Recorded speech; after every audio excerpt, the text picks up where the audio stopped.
ఆదిలాబాద్ పట్టణంలోని కేఆర్కే కాలనీలో గల వృద్ధాశ్రమంలో జన్మదిన వేడుకలను తెలంగాణ కిసాన్ కాంగ్రెస్ రాష్ట్ర ప్రధాన కార్యదర్శి బొరంచ శ్రీకాంత్ రెడ్డి ఆధ్వర్యంలో ఘనంగా నిర్వహించారు.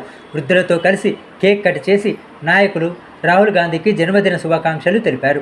అనంతరం శ్రీకాంత్ రెడ్డి వృద్ధుల ఆరోగ్య యోగక్షేమాలను స్వయంగా అడిగి తెలుసుకుని నాయకులతో కలిసి పండ్లను పంపిణీ చేసి తమ సేవాభావాన్ని చాటుకున్నారు.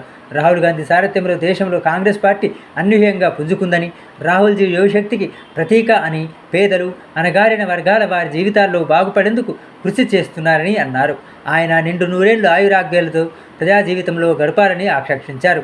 కార్యక్రమంలో మావల మండల అధ్యక్షుడు ధరంపురి చంద్రశేఖర్, యువజన జిల్లా ఉపాధ్యక్షులు వేముల నాగరాజు, కిసాన్ కాంగ్రెస్ జిల్లా ఉపాధ్యక్షులు వెంకటరెడ్డి, మావల మండల వర్కింగ్ ప్రెసిడెంట్ సంటెన్న సురేష్, సంటెన్న తదితరులు పాల్గొన్నారు.